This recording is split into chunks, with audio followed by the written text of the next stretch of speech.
Islamic short status کو subscribe کریں، like کریں، کمنٹ کریں اور شیئر کریں۔ بیل آئیکن کو دبانا مت بھولیں۔ رسول خدا صلی اللہ علیہ وسلم نے رکانہ کی للکار کے جواب میں کہا، لیکن یہ ایک بھتیجے اور چچا کی کشتی نہیں ہوگی، ایک بت پرست اور سچے دین کے ایک پیغمبر کی لڑائی ہوگی۔ تو ہار گیا تو اپنا وعدہ نہ بھول جانا۔ مکے میں یہ خبر صحرا کی آندھی کی طرح پھیل گئی کہ رکانہ پہلوان اور محمد صلی اللہ علیہ وسلم کی کشتی ہوگی، اور جو ہار جائے گا وہ جیتنے والے کا مذہب قبول کر لے گا۔ قریش کا بچہ مرد و زن اور یہودی ہجوم کر کے آ گئے۔ مسلمانوں کی تعداد بہت تھوڑی تھی۔ وہ تلواروں اور برچھیوں سے مسلح ہو کر آئے، کیونکہ انہیں خطرہ محسوس ہو رہا تھا کہ قریش کشتی کو بہانہ بنا کر رسول خدا صلی اللہ علیہ وسلم کو قتل کر دیں گے۔ عرب کا سب سے طاقتور اور وحشی پہلوان رکانہ بن عبد یزید رسول کریم صلی اللہ علیہ وسلم کے مقابلے پر اترا۔ اس نے رسول خدا صلی اللہ علیہ وسلم پر تنزیہ نظر ڈالی اور آپ علیہ السلام پر پھپتی کسی۔ آپ علیہ السلام مکمل خاموشی اور اطمینان سے رکانہ کی آنکھوں میں آنکھیں ڈال کر دیکھتے رہے کہ وہ بے خبری میں کوئی داؤ نہ کھیل جائے۔ رکانہ آپ علیہ السلام کے ارد گرد یوں گھوما جیسے شیر اپنے شکار کے ارد گرد گھوم گیا ہو اور اب اسے کھا جائے گا۔ ہجوم رسول اکرم صلی اللہ علیہ وسلم کا مذاق اڑا رہا تھا۔ مسلمان خاموش تھے، وہ دل ہی دل میں اللہ کو یاد کر رہے تھے۔ انہوں نے اپنی تلواروں کے دستوں پر ہاتھ رکھے ہوئے تھے۔ پھر نہ جانے کیا ہوا، رسول اکرم صلی اللہ علیہ وسلم نے کیا داؤ کھیلا۔ ابن الاسیر کہتا ہے کہ آپ علیہ السلام نے رکانہ کو اٹھا کر زمین پر پٹخ دیا۔ رکانہ زخمی شیر کی طرح اٹھا اور غرا کر آپ علیہ السلام پر حملہ آور ہوا۔ آپ علیہ السلام نے پھر وہی داؤ کھیلا اور اسے پٹخ دیا۔ وہ اٹھا تو آپ علیہ السلام نے اسے تیسری بار پٹخا۔ بھاری بھرکم جسم 3 بار پٹخا گیا تو کشتی جاری رکھنے کے قابل نہ رہا۔ رکانہ سر جھکا کر اکھاڑے سے نکل گیا۔ ہجوم پر سناٹا طاری ہو گیا اور مسلمان ننگی تلواریں اور برچھیاں ہوا میں لہرا لہرا اور اچھال اچھال کر نعرے لگا رہے تھے۔ رسول اللہ صلی اللہ علیہ وسلم نے للکار کر کہا، چچا رکانہ، اپنا وعدہ پورا کر اور یہی اعلان کر کے آج سے تو مسلمان۔ رکانہ نے قبول اسلام سے صاف انکار کر دیا، بولا یہ طاقت جسمانی نہیں تھی۔ خالد بن ولید نے نخلستان میں لیٹے لیٹے اپنے آپ سے کہا، رکانہ کو یوں 3 بار پٹخنا تو دور کی بات ہے، اسے کوئی پچھاڑ بھی نہ سکا تھا۔ رسول اکرم صلی اللہ علیہ وسلم کا تصور خالد کے ذہن میں نکھر آیا۔ وہ آپ علیہ السلام کو اچھی طرح سے جانتا تھا، لیکن اب وہ محسوس کر رہا تھا جیسے وہ محمد علیہ السلام کوئی اور تھے جنہیں وہ بچپن سے جانتا تھا۔ اس کے بعد آپ علیہ السلام نے جو رخ اختیار کیا تھا اس میں خالد آپ علیہ السلام کو نہ پہچانتا تھا۔ نبوت کے دعوے کے بعد خالد بن ولید کی آپ علیہ السلام کے ساتھ بول چال بند ہو گئی تھی۔ وہ آپ علیہ السلام کے ساتھ 2 ہاتھ کرنا چاہتے تھے، لیکن وہ رکانہ کی طرح پہلوان نہیں تھے۔ وہ میدان جنگ میں لڑنے والے اور لڑنے والوں کی قیادت کرنے والے جنگجو تھے، لیکن اس وقت مسلمان فوج کی صورت میں لڑنے کے قابل جب مسلمان فوج کی صورت میں لڑنے کے قابل ہوئے اور قریش کے ساتھ ان کا پہلا مارکا ہوا، اس وقت خالد بن ولید کے لیے ایسے حالات پیدا ہو گئے تھے کہ وہ اس مارکے میں شامل نہ ہو سکے۔ اس کا انہیں بہت افسوس تھا۔ یہ مارکا بدر کا تھا، جس میں 313 مجاہدین اسلام نے 1000 قریش کو شکست دی۔ خالد بن ولید دانت پیستے رہ گئے، لیکن اس روز جب وہ اس نخلستان میں لیٹے ہوئے تھے انہیں خیال آیا کہ 313 نے 1000 کو کس طرح سے شکست دی تھی۔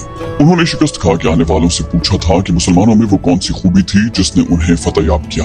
خالد بن ولید اٹھ بیٹھے اور انگلی سے ریت پر بدر کے میدان کے خط و خال بنا کر قریش اور مسلمانوں کی پوزیشنیں اور مارکے کے دوران دونوں کی چالوں کی لکیریں بنانے لگے۔ باپ نے انہیں فن حرب و ضرب کا ماہر بنا دیا تھا۔ بچپن میں انہیں گھڑ سواری سکھائی، لڑکپن میں انہیں اکھڑ اور منہ زور گھوڑوں کو قابو میں لانے کے قابل بنایا۔ نوجوانی میں وہ شہ سوار بن چکے تھے، شتر سواری میں بھی وہ ماہر تھے۔ ان کے والد ہی ان کے استاد تھے۔ انہوں نے خالد بن ولید کو نہ صرف سپاہی بلکہ سالار بنا دیا۔ خالد بن ولید کو جنگ و جدل اتنی اچھی لگی کہ وہ لڑنے اور لڑانے کے طریقوں پر غور کرنے لگے اور جوانی میں فوج کی قیادت کے قابل ہو گئے۔ انہیں بدر کی لڑائی میں شامل نہ ہونے کا افسوس تھا اور وہ انتقام کے طریقے سوچا کرتے تھے، لیکن اب ان کی سوچوں کا دھارا اور طرف چل پڑا تھا۔ مکے سے روانگی سے کچھ عرصہ پہلے سے وہ اس سوچ میں کھو گئے تھے के रसूल अकरम सल्लल्लाहु अलैहि वसल्लम ने रिकाना पहलवान को 3 बार पटखा था। बदर में आप अलैहिस्सलाम ने महज 313 मुजाहिदीन से 1000 को शिकस्त दी। ये कोई और ही कुव्वत थी, लेकिन बदर की मार्के के बाद उनके दिल में मुसलमानों के खिलाफ इंतकाम की आग सुलग रही थी। मुसलमान मार्के बदर में कुरैश की बात से आदमियों को कैदी बनाकर ले गए। कुरैश के सरदारों के लिए तो ये सदमा था ही, इसका बहुत बुरा असर खालिद बिन वलीद ने भी कबूल किया। उन्हें याद था कि जब बदर का मार्का लड़ा जा रहा था और मक्के में कोई खबर नहीं पहुंच रही थी कि मार्के का अंजाम क्या हुआ, मक्के के लोग बदर की समत देखते रहते थे कि उधर से कोई सवार दौड़ा आएगा और फतह की खबर सुनाएगा। आखिर एक रोज एक शुतर सवार आता नजर आया। लोग उसकी तरफ दौड़ पड़े। सवार ने अरब के रिवाज के मुताबिक अपना कुर्ता फाड़ दिया था और वो रोता हुआ आ रहा था। बुरी खबर लाने वाले कासिद ऐसा ही किया करते। जब वो लोगों के दरमियान पहुंचा तो उसने रोते हुए बताया कि अहले कुरैश को बहुत बुरी शिकस्त हुई है। जिसके अजीज रिश्तेदार लड़ने गए थे वो एक दूसरे से आगे बढ़ बढ़कर उनके मुतालिक पूछते थे कि वो जिंदा हैं, जख्मी हैं या मारे गए हैं। शिकस्त खूर्दा कुरैश पीछे आ रहे थे। मारे जाने वालों में 17 अफराद खालिद के कबीले बनु मखसूम के थे और उन सब के साथ खालिद का खून का बड़ा करीबी रिश्ता था। अबू जहल भी मारा गया था। खालिद का भाई जिसका नाम वलीद था जंगी कैदी बन गया। अबू सुफियान जो कि कुरैश के सरदारों का सरदार था और उसकी बीवी हिंद भी मौजूद थे। हिंद ने पूछा, कुछ मेरे बाप और मेरे चचा के मुताल्लिक बता ए कासिद। कासिद ने कहा, तुम्हारा बाप उतबा अली और हमजा के हाथों मारा गया और तुम्हारे चचा शैबा को अकेले हमजा ने कत्ल किया है और तुम्हारा बेटा हंजिला अली के हाथों मारा गया है। अबू सुफियान की बीवी हिंद ने पहले तो हजरत अली और हजरत हमजा को बुलंद आवाज से बुरा भला कहा, फिर बोली, अल्लाह की कसम, मैं अपने बाप और अपने चचा और अपने बेटे के खून का बदला लूंगी। अबू सुफियान पर खामोशी तारी थी। खालिद बिन वलीद का खून खौल रहा था। कुरैश के 70 आदमी मारे गए थे और जो जंगी कैदी हुए थे उनकी तादाद भी उतनी ही थी। खालिद उठे, दरी झाड़ कर लपेटी और घोड़े की जीन के साथ बांध कर सवार हुए और मदीना के समत चल पड़े। उन्होंने जहन को यादों से खाली कर देना चाहा, लेकिन उनका जहन मदीना पहुंच जाता जहां रसूलुल्लाह सल्लल्लाहु अलैहि वसल्लम थे और जो तबलीग इस्लाम का मरकज बन गया था। आप अलैहिस्सलाम का ख्याल आते ही उसका जहन पीछे चला जाता और उसे वो मंजर दिखाता जिसके खालिक हुजूर सल्लल्लाहु अलैहि वसल्लम थे। उसके जहन में हिंद के अल्फाज याद आए जो उसने अपने खावंद अबू सुफियान से कहे थे, मैं अपने बाप और चचा को भूल सकती हूँ। हिंद ने कहा था, क्या मैं अपने लख्ते जिगर हंजिला को भी भूल जाऊं? माँ अपने बेटे को कैसे भूल सकती है? अल्लाह की कसम, मैं मोहम्मद को अपने बेटे का खून माफ नहीं करूंगी। ये लड़ाई मोहम्मद ने करवाई है, मैं हमजा और अली को नहीं बख्शूंगी। वो मेरे बाप, मेरे चचा और मेरे बेटे के कातिल हैं। अबू सुफियान ने कहा था, मेरे खून को सिर्फ मेरे बेटे का कत्ल गरमा रहा है। मुझ पर अपने बेटे के खून का इंतकाम फर्ज हो गया है। मैं सबसे पहले ये काम करूंगा कि मोहम्मद के खिलाफ जबरदस्त फौज तैयार करके उसे आइंदा लड़ने के काबिल नहीं छोड़ूंगा। मशहूर मौरख और वाक़े निगार वाक़िदी लिखता है कि अगले ही रोज अबू सुफियान ने तमाम सरदारों को बुलाया। उनमें ज्यादा तादाद उन सरदारों की थी जो किसी न किसी वजह से जंग बदर में शरीक नहीं हो सके थे और उनमें से हर एक का कोई न कोई अजीज उस जंग में मारा गया था। सब इंतकाम का इरादा लेकर इकट्ठे हुए। क्या मुझे ज्यादा बातें करने की जरूरत है? अबू सुफियान ने कहा, मेरा अपना जवान बेटा मारा गया है, अगर मैं इंतकाम नहीं लेता तो मुझे जीने का कोई हक नहीं। सब एक ही बार बोलने लगे। वो उस पर मुत्तफिक थे कि मुसलमानों से बदर की शिकस्त का इंतकाम लिया जाए। खालिद बिन वलीद ने कहा, लेकिन आप में से कोई भी अपने घर में न बैठा रहे। बदर में हम सिर्फ इसलिए जिल्लत में घिरे कि सरदार घरों में बैठे रहे और उन लोगों को लड़ने भेज दिया जो कुरैश की अजमत को नहीं समझते थे। खालिद के चचाजाद भाई इक्रिमा जो अबू जहल का बेटा था बोला, क्या सफवान बिन उमैया के बाप को भी कुरैश की अजमत का ख्याल नहीं था? वो बरहम हुआ, तुम कहाँ थे अल वलीद के बेटे? अबू सुफियान ने कहा, हम यहाँ एक दूसरे से लड़ने के लिए इकट्ठे नहीं हुए। खालिद, तुम्हें ऐसी बात नहीं कहनी चाहिए थी जिससे कोई अपनी बेइज्जती महसूस करे। खालिद बिन वलीद ने कहा था, हम में से कोई भी इज्जत वाला नहीं रहा। हम सब उस वक्त तक बेइज्जत रहेंगे जब तक हम मोहम्मद और उसके चेलों को हमेशा के लिए खत्म नहीं कर देते। मुझे अपने घोड़े के सुमों की कसम, मेरे खून की गर्मी ने मेरी आंखें जला दी है। इन आंखों को मुसलमानों का खून ठंडा कर सकता है। मैं फिर कहूंगा कि अब सरदार आगे होंगे और मैं जानता हूं कि मैं मैदान जंग में कहाँ हूंगा, लेकिन जंग में हमारा जो सरदार होगा मैं उसके हुक्म का पाबंद रहूंगा और अगर मैं समझूंगा कि मुझे सरदार ने ऐसा हुक्म दिया है जो हमें नुकसान देगा तो मैं ऐसा हुक्म नहीं मानूंगा। सबने मुत्तफिका तौर पर अबू सुफियान को अपना सरदार मुकर्रर किया। उससे एक रोज पहले अहले मक्का का एक काफिला फलस्तीन से मक्का वापस आया था। ये तिजारती काफिला था। मक्का के बाशिंदे खुसूसन कुरैश के हर खानदान ने उस तिजारत में हिस्सा डाला था। उस काफिले में कमोबेश 1000 ऊंट थे और जो माल गया था उसकी मालियत 50,000 दिनार थी। काफिले का सरदार अबू सुफियान था जिसने 50,000 पर 50,000 दिनार मुनाफा कमाया था। काफिले से वापसी का रास्ता मदीना से गुजरता था। मुसलमानों को पता चल गया। उन्होंने पूरे काफिले को गिरफ्तार करने का इरादा किया और एक मकाम पर काफिले को घेरे में ले लिया। लेकिन वो जमीन ऐसी थी कि अबू सुफियान ने एक एक आदमी और एक एक ऊंट को जमीन के ऊंचे नीचे खद्दोखाल से फायदा उठाते हुए घेरे से निकाल दिया। खालिद बिन वलीद का घोड़ा खिरामा खिरामा मदीना की तरफ चला जा रहा था, मगर खालिद का जहन पीछे को सफर कर रहा था। उन्हें उस वक्त का जब कुरैश इंतकाम की स्कीम बनाने के लिए इकट्ठे हुए थे, एक एक लफ्ज जो किसी ने कहा था सुनाई दे रहा था। अबू सुफियान ने कहा था, अगर तुमने मुझे अपनी सरदारी दी है तो मेरे हर फैसले की पाबंदी तुम पर लाजिम है। सबसे पहले खालिद बिन वलीद ने कहा, मेरा पहला फैसला ये है कि मैंने अभी 50,000 दिनार मुनाफा सब में तकसीम नहीं किया, वो मैं तकसीम नहीं करूंगा। ये मुसलमानों के खिलाफ फैसला कुन जंग में इस्तेमाल होगा। सबसे पहले खालिद बिन वलीद ने कहा, मुझे और मेरे खानदान को ये फैसला मंजूर है। फिर मंजूर है ऐसा ही करो की आवाजें उठी। अबू सुफियान ने फिर कहा, मेरा दूसरा हुक्म ये है, जंग बदर में हमारे जो आदमी मारे गए हैं उनके लवाहिकीन आहोजारी कर रहे हैं। मैंने मर्दों को धाड़े मारते और औरतों को बैन करते सुना है। अल्लाह की कसम, जब आंसू बह जाते हैं तो इंतकाम की आग सर्द हो जाती है। आज से बदर के मकतूलीन पर कोई नहीं रोएगा। और मेरा तीसरा हुक्म यह है कि मुसलमानों ने बदर की लड़ाई में हमारे जिन आदमियों को कैद किया है उनकी रिहाई के लिए कोई कोशिश नहीं की जाएगी। तुम जानते हो कि मुसलमानों ने कैदियों की रिहाई के लिए उनके दर्जे मुकर्रर कर दिए हैं और उनका फिदिया 1000 से 40 दिरहम मुकर्रर किया है। हम मुसलमानों को 1 दिरहम भी नहीं देंगे। ये रकम हमारे ही खिलाफ इस्तेमाल होगी। खालिद बिन वलीद को घोड़े की पीठ पर बैठे और मदीना की तरफ जाते हुए जब वो लम्हे याद आ रहे थे तो उनकी मुट्ठियां बंद हो गई। तो गुस्से की लहर उनके सारे वजूद में भर गई।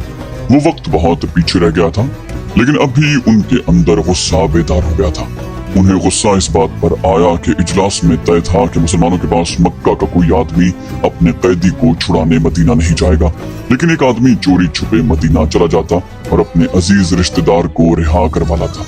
अबू सुफियान ने अपना हुक्म वापस ले लिया। खालिद बिन वलीद का अपना एक भाई जिसका नाम वलीद था, मुसलमानों के पास जंगी कैदी था। अगर उस वक्त तक कुरैश अपने बहुत से कैदी रिहा न करवा लाए होते तो खालिद बिन वलीद अपने भाई की रिहाई के लिए कभी न जाते। उन्हें अपने भाइयों ने मजबूर किया था कि वलीद की रिहाई के लिए जाएं। उन्हें याद आ रहा था कि वो अपने वक़ार को ठेस पहुंचाने पर आमादा नहीं थे, लेकिन उन्हें एक ख्याल आया था। वो ये था कि रसूल करीम सल्लल्लाहु अलैहि वसल्लम भी उसी के कबीले के थे और आप अलैहिस्सलाम के पैरोकार यानी जो मुसलमान हो गए थे वो भी कुरैश और अहले मक्का से थे। वो आसमान से तो नहीं उतरे थे। वो इतने जर्री और दलेर तो नहीं थे कि 313 की तादाद में 1000 को शिकस्त दे सकते। अब उनमें कैसी कुव्वत आ गई है कि वो हमें नीचा दिखाकर हमारे आदमियों की कीमतें मुकर्रर कर रहे हैं। खालिद बिन वलीद ने सोचा, उन्हें एक नजर देखूंगा, मोहम्मद सल्लल्लाहु अलैहि वसल्लम को गौर से देखूंगा। और वो अपने भाई हिशाम को साथ लेकर मदीना चले गए। उन्होंने अपने साथ 4000 दिरहम बांध लिए थे।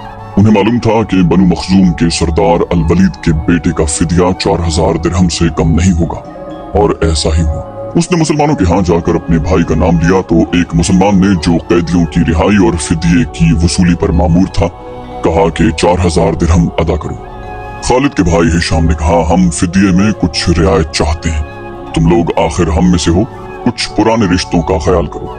मुसलमानों ने कहा, अब हम तुम में से नहीं हैं, हम अल्लाह के रसूल सल्लल्लाहु अलैहि वसल्लम के हुक्म के पाबंद हैं। हिशाम ने पूछा, क्या हम तुम्हारे रसूल अल्लाह से बात कर सकते हैं?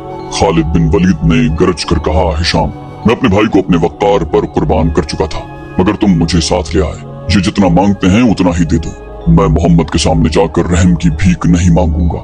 उसने दिरहमों से भरी थैली मुसलमानों के सामने फेंकते हुए कहा, और हमारे भाई को हमारे हवाले कर दो। रकम गिनी जा चुकी तो वलीद को खालिद और हिशाम के हवाले कर दिया गया। तीनों भाई उसी वक्त मक्का को रवाना हो गए। रास्ते में दोनों भाइयों ने वलीद से पूछा कि उनकी शिकस्त का बायस क्या था। उन्हें तवक्को थी कि वलीद, जो कि एक जंगजू खानदान का जवान था, उन्हें जंगी फहम फरासत और हर्ब ज़र्ब के तौर तरीकों के मुताबिक मुसलमानों की जंगी चालों की खूबियां और खामियां बताएगा। मगर वलीद का अंदाज ऐसा और उसके होंठों पर मुस्कुराहट ऐसी थी जैसे उस पर कोई पुरस्कार असर हो।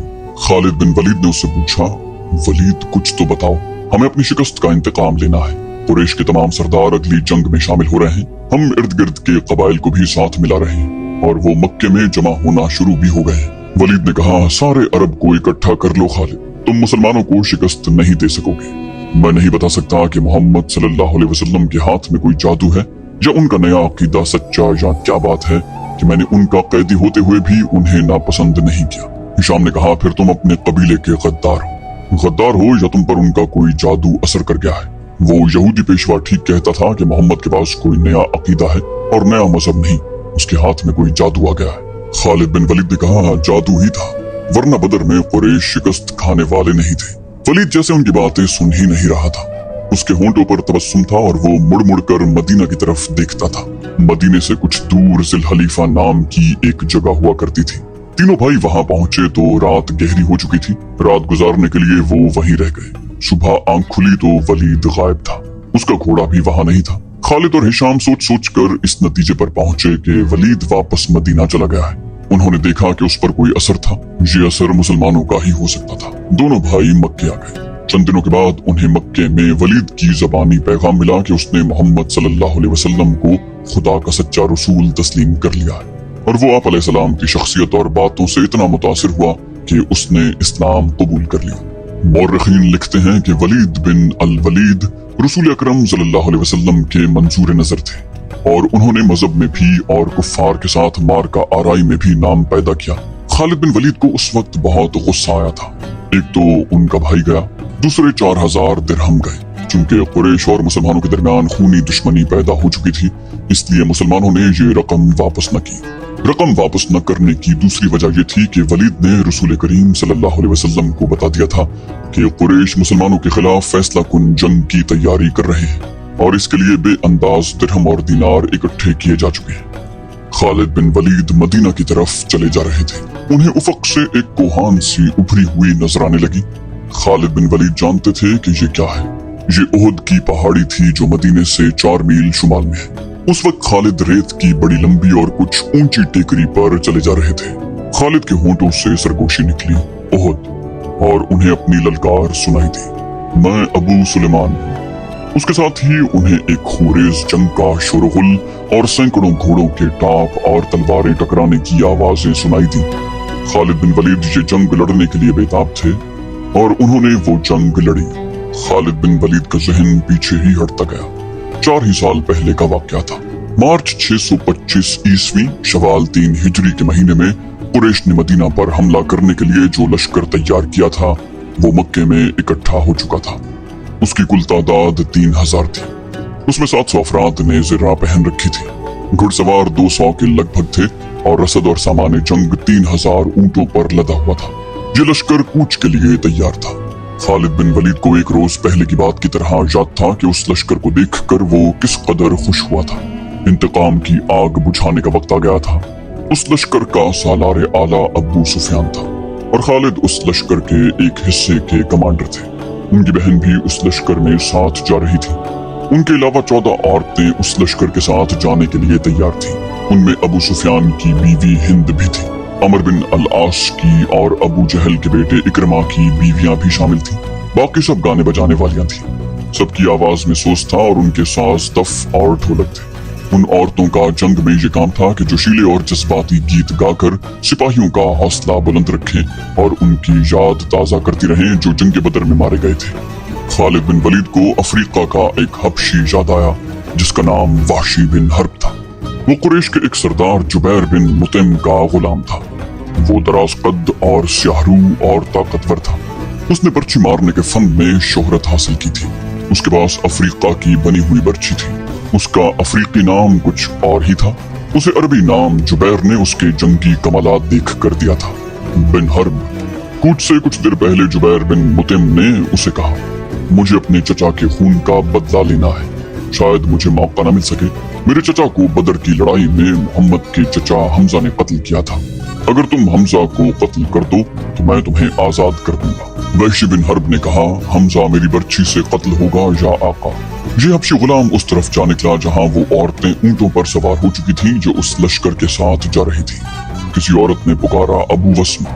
ये वहशी बिन हर्ब का दूसरा नाम था। वो रुक गया। देखा कि अबू सुफियान की बीवी हिंद उसे बुला रही थी। वो उसके करीब चला गया। हिंद ने कहा, अबू वस्मा, हैरान ना हो, तुझे मैंने बुलाया है। मेरा सीना इंतकाम की आग से जल रहा है, मेरा सीना ठंडा कर दे। गुलाम ने कहा, हुक्म खातून, अपने सालार की ज़ौजा के हुक्म पर अपनी जान भी दे दूंगा। हिंद ने कहा, बदर में मेरे बाप को हमजा ने कत्ल किया था। तू हमजा को अच्छी तरह पहचानता है।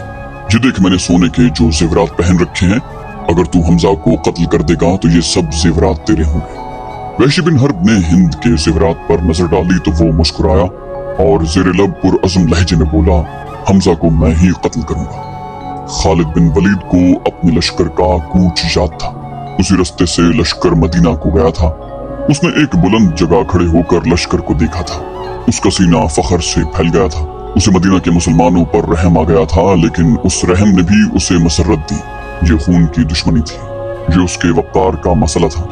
मुसलमानों को कुचल डालना उसका अज़्म था।